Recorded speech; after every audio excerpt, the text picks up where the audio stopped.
Hello, my fellow geeks. This is the Indian AvGeek, episode number 71, and my name is Vishal Mehra. Just stepped off a KLM flight from Delhi and landed at peak summer Amsterdam Schiphol en route to Bergen.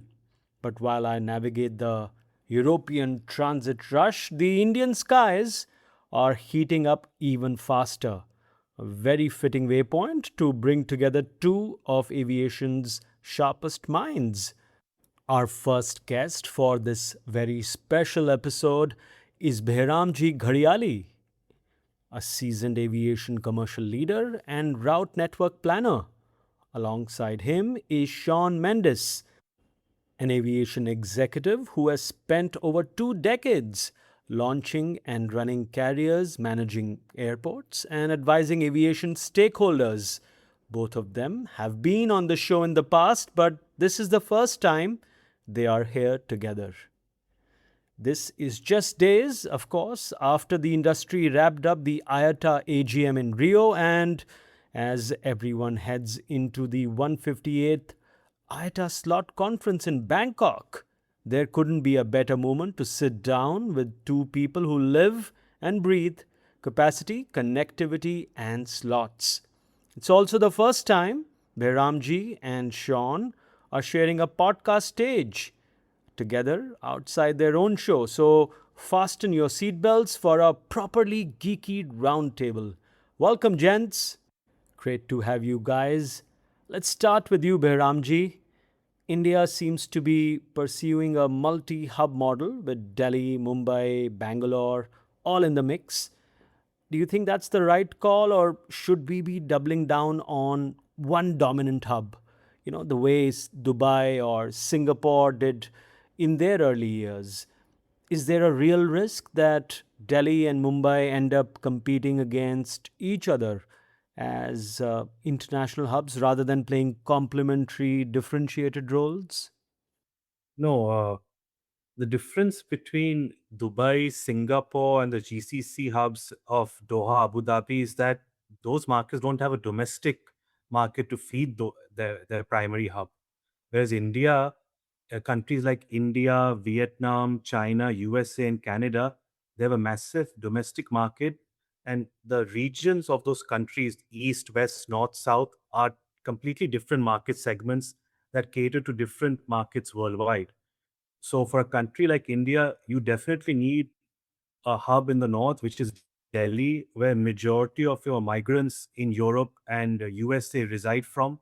Then you have the financial capital, which is Mumbai, which is also the gateway to Western India, the financial capital of India. Plus, it has in itself a massive point-to-point market, not as big as Delhi, but on certain routes like London, Dubai, Jeddah, so Africa, it's the demand is far higher than Delhi, even to places like New York and Chicago.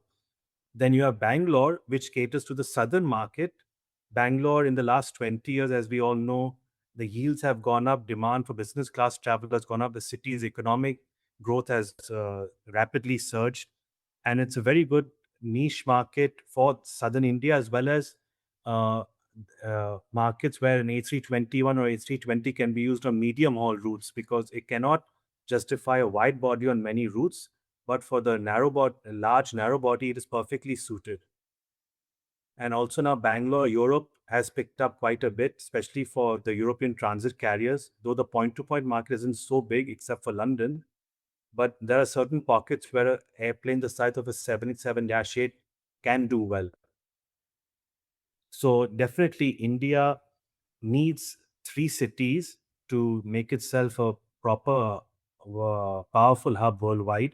I think the fourth gateway that unfortunately the ministry has announced is going to be Rajkot, which currently has no international flights. That is just the the reflection of the fact that unfortunately a lot of aviation development in India is not necessarily driven by market forces still today. It still has a government and political component in it. And that's not to say that Rajkot is not not a viable option. I think there is significant growth of traffic to Gujarat, not just in Ahmedabad, which has been the primary gateway there, but also to secondary cities, the Surats, the Rajkots, the Barodas, etc. But you can't go from zero to global hub. Okay. Sean, my first question to you. IndiGo is now the sixth largest airline in the world, but no meaningful sixth freedom strategy. Are Indian carriers leaving hub economics on the table, and is that a strategic choice or a structural limitation? Oh, it's definitely a choice. And the reality is, the Indian market is growing in double digits every year, pretty much anyway. So when you have your home market growing there and you've got to serve that domestic market and you've got to serve the demand from India to the rest of the world, which Indian carriers for the last 40 odd years have been behind the curve on, just winning that market share back has to be a top priority rather than serving, passengers going from London to Singapore via Delhi or Mumbai. So I think it is a conscious choice that if you want to be an Indian carrier and you want to be a successful Indian carrier, the way to do this is you have to focus on your Indian market first and develop a dominant position in that market. And I think IndiGo is dominant in India, but they are being challenged. And I think IndiGo has a bit of a bloody nose from their experimentation into long haul. It wasn't, they've got a history of everything going perfectly right for them. That has changed over the last couple of years with their forays into long haul. And I think it's reflective of the market for now. When you look at these global sixth freedom hubs, the reality is these sixth freedom hubs have not actually been in markets which have been strongly growing themselves and have been underserved themselves. These have largely been in mature markets where the growth now has to be generated by passengers traveling between point A and B who did not have C in their travel plans originally. And that is something which India does not struggle with because India is already a strong origin and destination market for now, which is still underserved. Sean, the Russia Ukraine conflict slash war, whatever you'd like to call it, has fundamentally reshaped the overflying economics for years. If the Gulf airspace becomes contested, which unfortunately it is right now, what does that do to Indian aviation's cost base and competitive position? And are airlines building resilience into their planning or hoping it doesn't come to that? Maybe my age is showing, but, for the 40 plus years that I've been following aviation in India and, around the world, I don't think there's ever been a period of more than 4 to 5 years where there's not been some sort of a airspace restriction or need to make operational tweaks to the operations. Even just as simple as Pakistan overflights, I can probably think of about 10 different instances since the 1980s where Indian carriers have been restricted from overflying Pakistan or vice versa. So if you're an Indian carrier and you've got experience, why would you ever assume that this is not going to be a risk? It may not necessarily be happening, but it's a risk that you have to consider into your strategic planning, that potentially Pakistani overflight might not be available, Chinese overflight might not be available. You have to look at the geographical and the geopolitical reality of being in India and being in South Asia. So as far as that goes, I think India, was when the initial Russia-Ukraine conflict brought in various airspace restrictions. India was actually in the driving seat. Air India was taking huge advantage of being able to overfly Russian airspace. Everyone's like, "Oh, it's so unfair that India is benefiting." Then, unfortunately, things went sour between India and Pakistan, and now the shoe is on the other foot. So this is cyclical. Things will change. I think what the only long-term problem we're going to see is going to be between the UK and Russian airspace. I think even the EU has left the door slightly open that when there is a resolution in the Russia-Ukraine conflict, Russian carriers will be able to operate to the EU and EU aircraft will be able to operate over Russia. I think the UK, unfortunately, because of the way that Boris Johnson implemented sanctions, where the rest of the world essentially went in with freeze, Boris went in with seize. And he went ahead to seize Russian assets, to liquidate Russian assets, and to pay that money to Ukraine. And that is something which is not going to be easily reversible.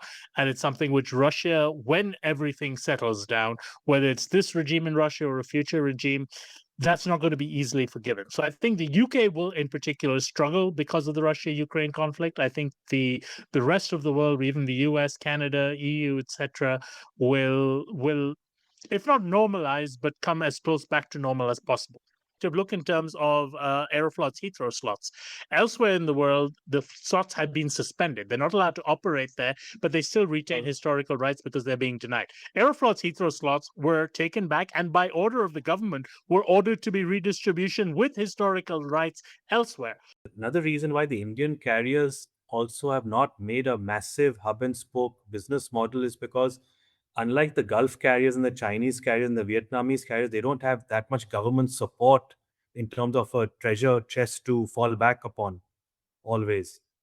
So, like the Chinese and GCC carriers in particular, they can always go to their government and ask for whatever. In India, they only had one airline that was doing that, Air India, but not properly. Behramjee, airspace closures and detours are adding hours to flight times. We've seen all of this with recent wave of cancellations with IndiGo and how all of that is making it unsustainable for whether it is IndiGo or Air India. What's the hidden cost that the public does not see? Is it additional engine cycles? Is it maintenance schedule disruptions? Is it crew utilization hits? Anything else? Few basic things would be the cash flow position of airlines, especially in the Middle East, would go down because just like during COVID, Middle East airlines, in order to win back passenger loyalty, they were giving full refunds to passengers. So in order to have peace of mind and show them that, we are trustworthy carriers, we don't steal your money, etc., etc. Many passengers, obviously, during this current Iran crisis, did that. They refunded their tickets and went on other carriers, avoiding the GCC hubs. As you correctly mentioned, schedule disruptions have a hidden cost effect, definitely. When the airplane was scheduled to go for maintenance, for C-check, A-check, those slots would get disrupted for sure. We don't know exactly how much, but definitely there would be an impact over there. Then there is the loss of other revenue in terms of passenger psychology in wanting to choose other gateways in Europe or Istanbul or Addis Ababa to fly to their final destination in Europe or North America instead of the GCC. And then the last thing is that when this crisis fully ends, though it is happening right now, the Gulf carriers, to win back passenger loyalty, have to engage in price dumping, which is already going on. Sean and I have seen that on many routes between South Africa and Europe, and also on from Canada to India. So yes, there is just like Sean correctly said a few minutes ago, every 4 or 5 years a tragic event happens in not only aviation but in majority of other business industries, and you just have to adapt and plan your risk strategies accordingly and make sure that your balance sheet is cash heavy. That's why the US carriers, the top 4 US carriers, are not that badly affected with this current crisis, unlike JetBlue, Spirit Airlines, and Frontier. Well, some of those US carriers also do a considerable amount of fuel hedging, and that is also helping. Yeah. In the case of Delta, there's also a refinery at their disposal. Yes, in North Dakota. Yeah, it's a whole host of things working out. Sean, Riyadh Air is the most interesting new entrant in the Middle East right now. New aircraft just landed. Are they primarily a threat to Indian carriers, or are they actually going to cannibalize sixth freedom flows currently going through Dubai and Doha? And in doing so, ironically create maybe more space for Indian carriers. And just for some added context, they've just signed a partnership with Air India as well. 2 years ago, I said, I'm really not going to speculate on Riyadh Air until they actually are operational, because they love to talk, and like Donald Trump, they like to take both sides of every issue, where they're going to focus on traffic, sixth freedom traffic. They're also going to focus on O&D traffic, and they're going to be price sensitive, but they're also going to be luxurious, and they're going to do better than everyone else, but they're also going to redefine everything. So this is an airline that has promised the world and has delivered very, very little. You say that they're flying regularly, and that's true. They're flying regularly, but they've not yet sold a single ticket, because their daily flights between Riyadh and London are reserved only for employees of the Saudi investment fund. Now it's available. You can actually buy it now. For the last 2 You can days. actually buy a ticket now. Yeah. For the on last 2 Riyadh days. Air. Okay, excellent. Yeah. That will give me an incentive to visit Riyadh again, because I do need an incentive to visit there. It's not exactly the most exciting city, especially as summer is coming up. But yeah, but as we look at it, this is an airline which loves to talk, but has been very slow in delivery. I think I'm going to reserve judgment as to what can come out of Riyadh Air. Plenty can come out. What will come out of Riyadh Air? Well, their execution hasn't been that great so far. And consequently, I'm not going to say that this is going to be revolutionary, it's going to be groundbreaking or anything else. Like any new airline, it is going to win its share of the market. Saudi is a humongous market, and Saudi is a growing market. In fact, if you look at a number of markets, we've looked at Africa. It's true also for a number of markets in Europe. One of the largest growth markets for these regions is Saudi Arabia, and part of this is being driven by the the construction boom over there, the opening up of the tourism industry, etc., and of course the underlying pilgrimage traffic, which is never going to go away, and that means Saudi is always going to be huge. But I don't see anything that's going to be, what does Riyadh Air really bring to the table that Emirates or Qatar or even Saudi or Oman Air or Kuwait Airways or Gulf Air or any of these other Gulf carriers has in the past. We're still waiting to see something that is unique, other than them just saying we're going to be unique. So let's see.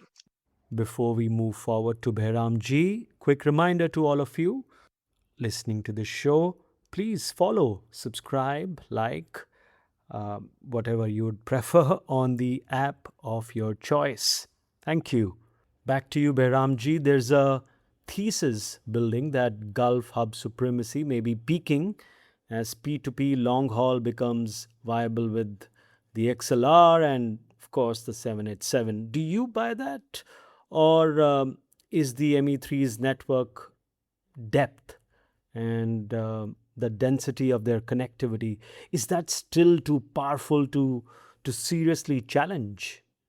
Whenever a European carrier or an Asian carrier adds a new long haul flight between the two continents, particularly between Southeast Asia and Europe, it manages to take away a chunk of the one-stop market share. And a lot of that one-stop market share is currently taken up by the Middle East, the top three Middle East carriers. I'll give you a real-life example. Last year, British Airways doubled their flights to Bangkok from London non-stop. They grew their market, their point-to-point market, from 38,000 in 2024 to 91,000 in 2025. In comparison, these are just point-to-point passengers. In comparison, Etihad's market share from Heathrow to Bangkok fell from 48,000 in 2024 to 39,000 in 2025. So that's about nearly a 20% drop over there. However, there are some other carriers, one-stop carriers like Air India, which actually grew their market share. But again, they started from a very low base. Air India 2024 had only 3,000 passengers between London and Bangkok. That increased to 12,000 in 2025. But on majority of the times, whenever a new carrier, an airline adds a new long-haul non-stop flight, their initial focus is not only to stimulate the market, but also to capture away the one-stop traffic. Sean and I have another real-life example for you, is when Air Peace started flying between Lagos and London. They took away a lot of the one-stop traffic, which Qatar Airways, Royal Air Maroc, Turkish Airlines, and Emirates used to take via their own hubs. Because at the end of the day, the passenger, especially on these medium haul segments, under 10 hours. They prefer flying non-stop and from point A to point B in a fast and efficient manner. So definitely, I would say yes. These new aircraft, XLRs, 787-8, 350-900s, they make some of these long-haul routes more economically tenable.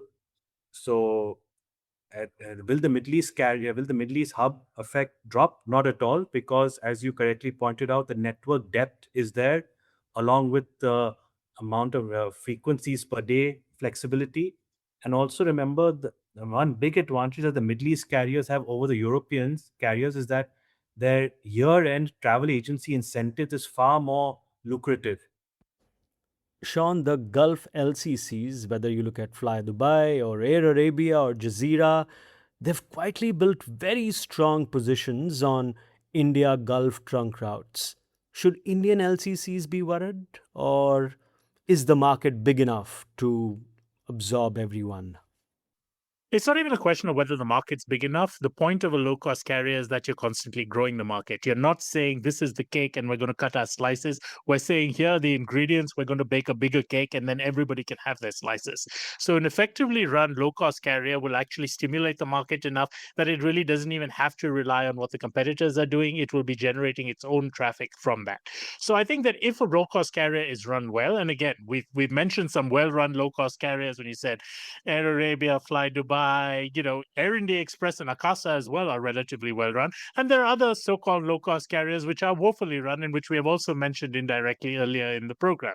And again, we can see that where some of these carriers have gone down to maybe 7 operational aircraft of their own right now, others are adding planes at a rate of knots. And I think that's where it really goes, that if you have a successful business model and the successful execution of that business model, you will be successful and the market will continue to grow. While if you are, if you have a basket case or a business case, you're not going to go anywhere in life other than getting more and more government bailouts. Sean, when the dust settles on the current disruption, do you expect the ME3 to simply restore their old networks, or is this actually a moment where they fundamentally rethink their capacity and route mix? I think Behramjee made a good point that I think when this begins to settle down, I think their first moves are going to be to at least try to go back to status quo ante. They will aggressively market, they will aggressively sell, they will aggressively do anything they can to try and bring back traffic through there. I have my doubts. I at the beginning of the conflict, I said if this drags on more to 6 to 8 weeks, which we're already at now, we will see permanent damage to that business model. And I think we're beginning to see that beginning to get eroded around the edges.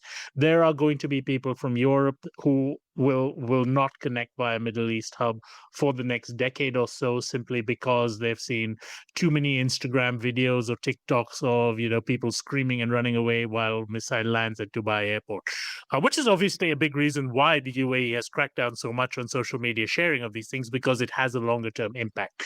I think that British insurance carriers are still refusing to cover itineraries. I mean, you could be flying to Australia, but if you're flying on Emirates and connecting in Dubai, your insurance will not be valid because you've taken a connecting flight through Dubai. So those are kind of impact which are not going to go away overnight. I think that obviously the Gulf carriers have deep pockets and they're playing a long game. So it's not going to be existential for most of them. It's going to be more of an annoyance rather than being something that's going to really hurt them. They're also very smart, so I think the answer will be somewhere in the middle. They will try to get back as much as they can, they will seize what they can, and then they will have to evolve, whether that means slowing growth or just looking at other markets. And remember, the likelihood is when this conflict settles, we will also see a reopening of the Russian market. We will see reopening of other markets where this capacity could be deployed into in lieu. So I think they'll have their eyes open and they will act based upon what they're able to recover and what they're not able to recover. Guys, if you were advising the Ministry of Civil Aviation in India on airport infra prioritization for the next decade, yeah, where does the investment go first?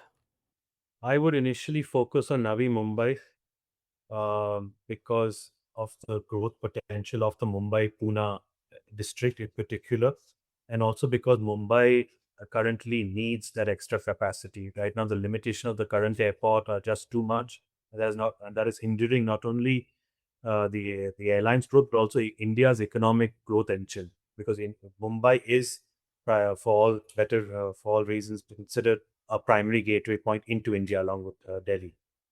What I read very recently and disturbingly was that NMI has not been approved as yet for immigration facilities, and I found that very strange.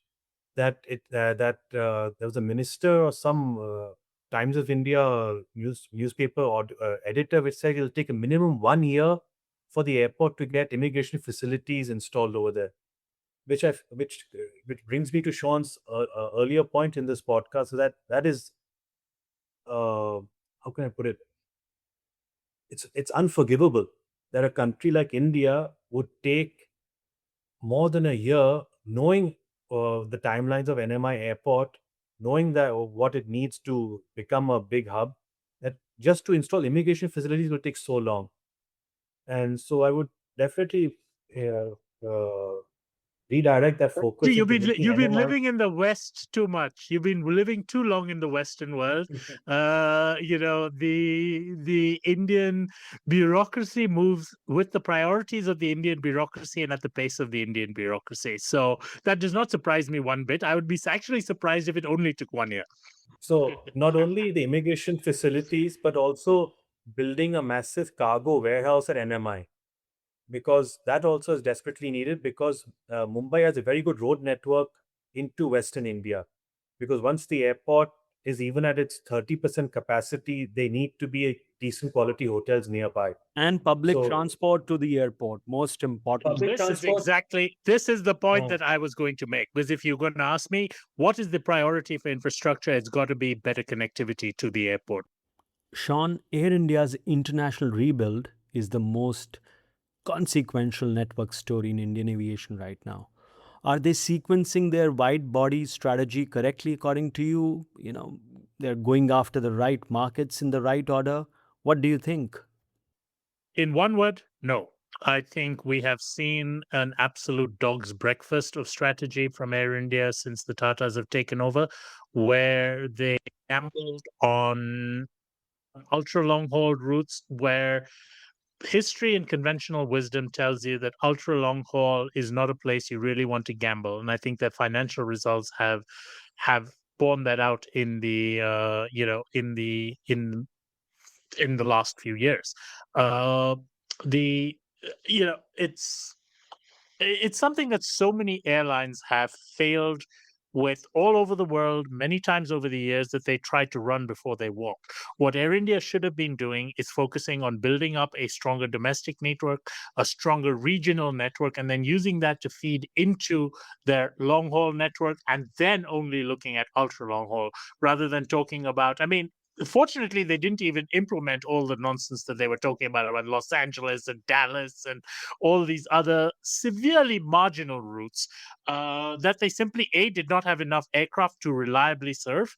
And I think their fleet reliability has been one bad component of it. But quite simply, these markets at the cost basis that ultra long haul brings are are just too risky. And Air India does not have a long history and a long established presence in some of these markets. It was crazy.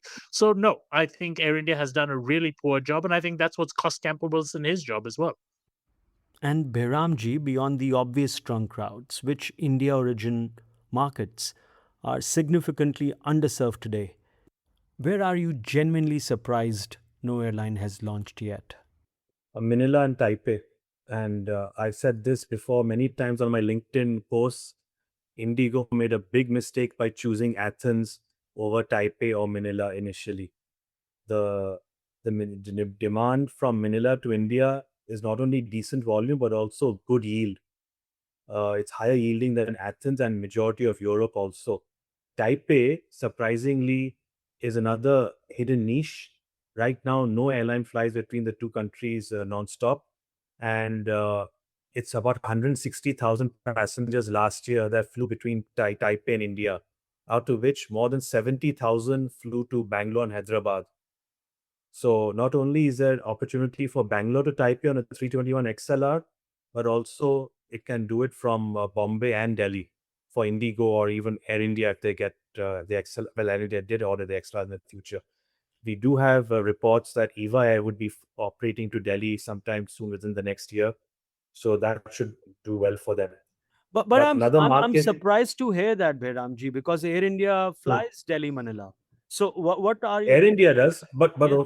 only Air India does that. That to only one route. There's Bombay Manila also, and also It's a new Taipei. route. No one It's was also flying. a relatively new Huh. route. Yeah, it started when in September, right? Last year. I mean, it started in October.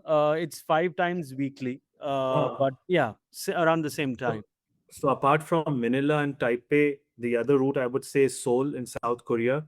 That also has got quite a bit of demand, not only from North India but also South Again, India. but again, Air India serves it. Yes, but Korean Air only from serves it. Delhi. Only from Delhi, not from the south. There are Okay. opportunities from Mumbai and Bangalore that can Okay. be exploited. Okay. And then, of Fair course, enough. our Sean and I, our favorite would be certain cities in Africa that are within the XLR's range. Places like Congo, Lusaka, those have decent potential for the future. Though many feel that Johannesburg has high volume, the problem with Johannesburg is the yield. Joburg, Mumbai is 130,000 passengers, but the average fare is around 350 US dollars one way with YQ included for Can 11 can 10 to Mumbai 11 hour flight. Johannesburg be done on XLR? No, no, Mumbai, no. Johannesburg can be done. Mumbai, Johannesburg can be done. Johannesburg, Mumbai cannot. Basically can. Okay, but can you do a full cargo on Mumbai Johannesburg on XLR? No, no, no, no. Mumbai, Johannesburg, not yeah. Mumbai, Johannesburg will have minimal operational issues. Johannesburg to Mumbai has significant operational issues on the 321 XLR. Mumbai to Johannesburg is more than double the size of any other, any other market from India. So there's no Triple. question about the fact. Yeah, Double, you triple. can fly to Bangalore or Lakshadweep or any other random point out there. The problem is, everyone's going to Mumbai and everyone's going from Mumbai to Africa. Mumbai is, I mean, as far as it comes to India to Africa traffic, Mumbai is the gateway, and it begins and ends there. One very important point for your listeners to understand is that long haul narrow body does not work under majority of scenarios unless the business class cabin is filled to always. Plus, the major problem of a long haul narrow body is lack of cargo revenue in the belly. That's why wide bodies are used mainly on long haul flights. So Yeah, the reason why the that's why I was 757 also was asking you about cargo. Absolutely, that's sure. that's why the 757 was very popular across the Atlantic because it was used by high yielding carriers like American Airlines, United, Delta, British Airways, which had high occupancy in the J cabin. So that those yields of J cabin Raji, can that is subsidize. absolutely not true. That is absolutely not true, because if you No, look at who actually pioneered the use of 757s long haul, it was the British and European charter carriers who used to fly them ultra high density in single class layouts. It was only after they actually pioneered and did a proof of concept on this that the American carriers came in with the more premium layouts. So no, it's not the case. I mean, certainly you're looking at payload trade-offs when you're putting every seat is going to be a trade-off in that respect, but there's absolutely no reason why you need to have a significantly lower density to make it work. Every route has different economics, and as far as Indigo goes, and Indigo is the one we really should be talking about here, because that is the XLR operator here. We know what Indigo's XLR configuration is, we know what the weights are, we know what the performance of the XLR are, so we know that it is able to actually physically take that payload from Mumbai to Johannesburg, and probably 350 out of 365 days of the year do it with minimal meaningful restrictions. It's just coming back the other way. It can't be done. It could do it from Durban. It could do it with a tech stop somewhere else en route. And in fact, I think that perhaps they might consider, I don't think it would be necessarily a good idea, but consider doing it as a triangle, Mumbai, Johannesburg, Durban, Mumbai, because that would be feasible with an XLR. But to simply say that you're going to have more business class seats, that's simplifying something which is a more complex operational equation. And the example you give is just completely wrong. Sean, the A321 XLR unlocks a new tier of thin long haul Indian metros to secondary European cities and even Far East, even East Africa, actually, for that matter. Give me one route that looks counterintuitive on paper, but you think would actually be a gold mine for an Indian carrier. The number one route in Africa that they should be serving and which they could open tomorrow if they wanted is Mumbai to Dar es Salaam. This is somewhere between 50 and 100,000 passengers. I looked at the numbers earlier, but I forgot what they were. And the competition nonstop is Air Tanzania, which is a very weak operator, and the rest is indirect carriers. So there's absolutely no reason why an Indian carrier could not make this work. And with their current fleet, could not open this tomorrow with a 320 Neo. Both Air India or IndiGo could open this from Mumbai tomorrow, but they haven't. I think beyond that, 321s, you could be looking, as Behramjee said, I think Lusaka, Lubumbashi, Kinshasa, these are all markets in the 30 to 50,000 range, where, 3 to 4 times a week initially with the 321 XLR could easily open up these markets, if you're willing to commit to the African market and building your presence there. Behramji, the cargo and belly freight have become serious components of route economics post the pandemic. Is cargo strategy finally being built into the Indian carrier business case from day one, or is it still an afterthought? Zero. Only Air India can do it because Indigo, Akasa, Spicer all are narrow bodies. So they have no experience with it. Indigo just now started with the North Atlantic planes, but only Air India could do it. Indigo will only start doing it once the A350s arrive properly. So right now only Air India has been doing it. So yeah, there's been a lack of focus on the belly cargo market from India by the Indian carriers, and that is due to their own internal strategies. I want to end our conversation today with a couple of questions on Africa. And Behramji, let's start with you there again. Direct connectivity between India and sub-Saharan Africa is shockingly thin, given the trade relationship and diaspora flows. When an Indian carrier evaluates an African route, how much of that decision comes down to operational risk, according to you? The ground handling reliability or fuel availability, airport infra, versus the demand and yield case. Well, for a carrier who does its homework properly, like Indigo, they take into account all these factors. They don't just look at demand and say, okay, let's put a plane there and fly.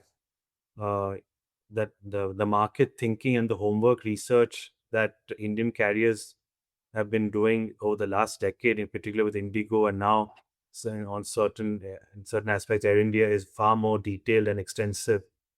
It's no longer like Mr. Government, First Minister told you, let's fly here, and then Air India would put a plane over there, like they used to do with the A310s sometimes. So, but right now, as you correctly said, for Africa, the homework is more extensive than flying to Europe because things are organized and it's easier to do business in places like in Europe or Australia for a new airline to start. But for Africa, there's a lot of bureaucracy, red tape, on ground security concerns that need to be addressed first. Sean and I will tell you, like for Kinshasa, say if Indigo or India start a non-stop route to Kinshasa from Mumbai, the drive from Kinshasa airport to a decent hotel downtown is more than an hour and a half, and that's a security risk also over there. Then availability of fuel in Kinshasa, setting up operations internally in Congo is also not easy because it's not a BSP market. So all these nitty-gritty things Indian Airlines have to look into before committing, and now they understand all that and they will do it. It's no longer 1980s 1990s work philosophy internally at Indigo or Air India. Lagos and Accra, we'll discuss that on another point.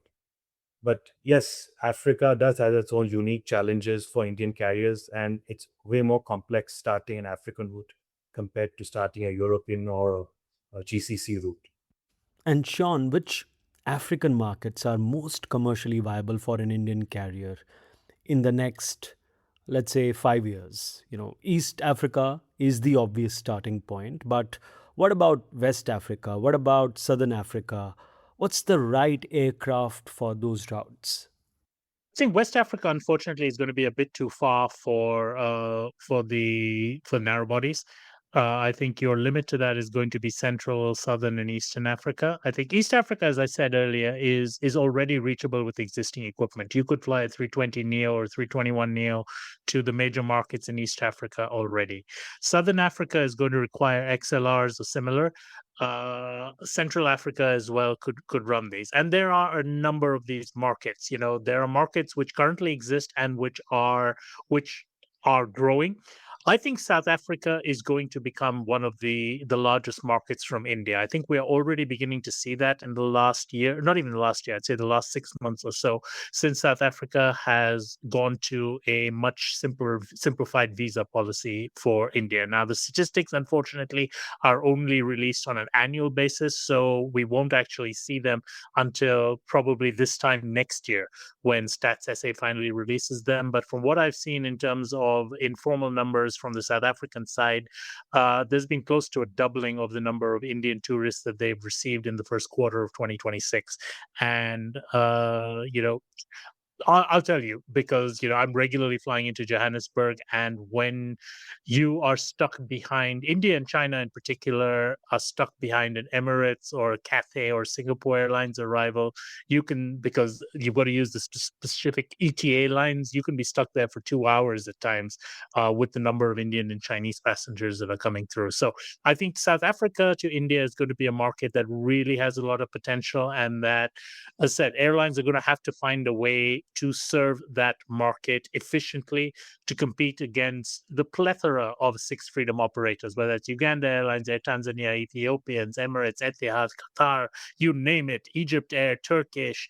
All of them are offering fares. Singapore Airlines. I mean, my last trip to Mumbai from Johannesburg, I flew Singapore Airlines because it was the cheapest option when the Gulf carriers weren't offering easy connections. So I came via Singapore. All right. Let's close this roundtable with one last question. I want to know one underrated aviation market anywhere in the world that you guys think the industry is completely sleeping on right now. So in the current world, I would say Vietnam and Mauritius are heavily underrated. And for the future, if these stupid mullahs in Tehran get overthrown, I would say Iran is a treasure basket for the future if things work out. But that will still take 10 to 20 years. But Iran has a lot of potential for the future. I love how Behramjee thinks that the Indian AvGeek is almost like a Fox News studio, but I love the enthusiasm. Sean. I'm going to say the Democratic Republic of Congo. I think the potential market over there and the poor service that market has actually had for the last decades upon decades relieves an opportunity that is really unprecedented, because you can go from 0 to 120 in no time flat if you take advantage of it properly. And I know Behramjee doesn't agree with me on this. He's posted a LinkedIn post this morning about how Air Congo is being silly by going into long haul operations and so forth. But I actually think it is a gamble worth taking. It is a market that whose potential is virtually infinite, and you really do not have many markets like that. DRC, and behind that, Nigeria. Those are the two markets I would gamble the most on if you have the right strategy from entering them. Guys, I have to catch my connecting flight now, but absolute pleasure speaking with you both as usual. Thank you very much. Most welcome. Thank you for having us. Fabulous chat on expected lines, might I add. When you put Behramjee and Sean in the same room, the insights just fly. My huge thanks to both of them for making this special crossover happen. From coming week onwards, new episodes will drop now on Monday morning instead of Sundays. The 28th episode of the Indian AvGeek will have Raja Ganpati, founding partner at Spring Marketing Capital, on Monday morning. Feel free to follow me on social. You will find me everywhere, including Blue Sky, as at Vishal Mehra. Always happy to have your feedback. With that, keep your tray tables up, your seatbelts fastened. I wish you well and happy flying, my friends.